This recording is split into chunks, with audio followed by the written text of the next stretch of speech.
Hi, I'm Anna Bauert of WWE'S Most Ridiculous with Anna Bauert, exclusive to Fightful.com. Sometimes I think things. But today we're here with a very important message. Bullying. A phenomenon we've all experienced. Whether you're the fat kid, skinny kid, a ginger, Sean Ross Sapp, maybe you're that kid that likes to dress up as Ultimate Warrior on Free Dress Day, but everyone pointed and laughed because, hey, you're a girl, you shouldn't like wrestling.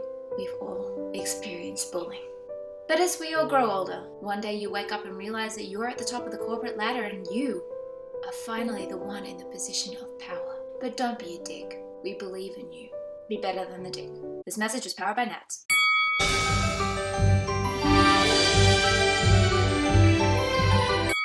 After being beaten officially 3 times, unofficially around 10, emotionally it's 750-ish mark. Goldberg goes for the jackhammer. Lesnar dodges. Goldberg is flummoxed. He came in from the left side this side. How did he see this coming? He gets revved up. He goes to headbutt the nearest thing. Unfortunately, it's the metal post. Cracks himself open a little bit. This made Goldberg even angrier. He goes for the charge, slips on the puddle of blood forming from the cut. Lesnar, at this point, hasn't really had to lift a finger. He picks Goldberg up for the F5, spins him around, and, well, kind of breaks Goldberg in half. Not literally, Lesnar goes off, finds Goldberg's kid, adopts him as his own, with Paul Heyman right off into the sunset.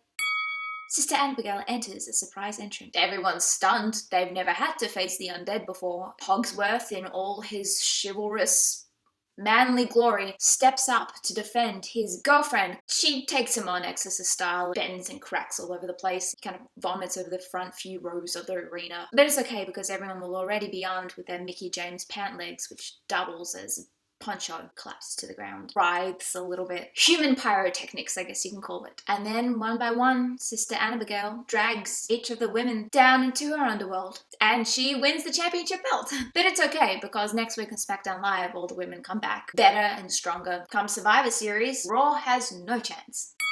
Austin Aries package versus Neville and his Elven Army. Sick of your old looks, want something new? Superstar of fashion. Superstar fashion to help the rest of you. Superstars, discover yourself a brand new leap in your step. And if your name is Roman Reigns, you get the first 10 sessions free. Snicky versus Sneaky 2.0. Al Roker is a guest ring announcer, unfortunately because he doesn't actually watch the product and doesn't even know why he's there, messes up the finish, confusing the couples. Alternatively, Annabella and your boy turn up to the ring, make our way down to beat the shit out of Snicky, and then security come and tackle us and we spend a few nights in Orlando prison. The moral of the story is Miz and Maurice win and everything is in its right place. Tag teams flying, Breezango throwing tickets helplessly. Big Show tries, Big Show ain't got none. Bored villains beaten to pulps, mainly because of the weird red dot placed on their back. At the end of the day, our boy Braun Harambe Strowman wins the Andre the Giant Memorial Battle Royal. And then he tries to bite the head off the statue and then they have to sedate him for a little while. Very cute. In that whole weird ritual thing that happened, Randy Orton actually just managed to free her soul from the rest of her remains and she decided to jump in him and Sister Abigail versus Sister Abigail. Dean Ambrose enters on a wrecking ball through the Titantron while dressed as Miley Cyrus. We'd like to interrupt this programming with a very special update. Balls. We here at WWE's Most Ridiculous are led to believe, quite accurately, one of the Miz's testes was ruptured upon contact. It is still unknown whether the force of the flick was the cause of the rupture or if it was just a side effect of his ego deflating. We will bring you updates as we find out more. Ladders fly everywhere. Enzo is thrown from the ramp into the ring. Blood, carnage. This is a sanitary issue. The roller coaster comes speeding past. Brother Nero jumps off the back of the roller coaster, swinging ladder in hand, taking out everyone on his way down. Broken Matt delivers the final blow, sets up the ladder, and out comes King Maxwell to climb to the top and claim those tag belts. It's a beautiful match and a 5-part journey illustrating the 7 stages of grief. And in the final emotional chapter, Jericho, bloodied and beaten on the ground, tears filling his eyes, he looks up at Kevin Owens. Love it up, man. Too much for KO. He breaks. But there's Samoa Joe waiting at ringside, ready to step in and finish the job if he was unable. KO knows what he has to do. One final look to Jericho. And delivers the final blow. Shit, that's sadder than the Titanic. apeshit in the middle of the ring. Charlotte brings out from under the ring a tied up Dana Brooke and feeds her to Nia Jax to distract her.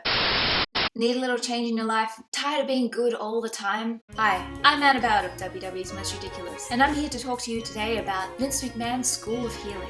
Learn from the all-time greats, Rikishi, the Big Dog, Brian Pillman, and all your current favorites who are literally getting away with straight-up assault, almost murder, and are still employed. So for a small fee, sign up today.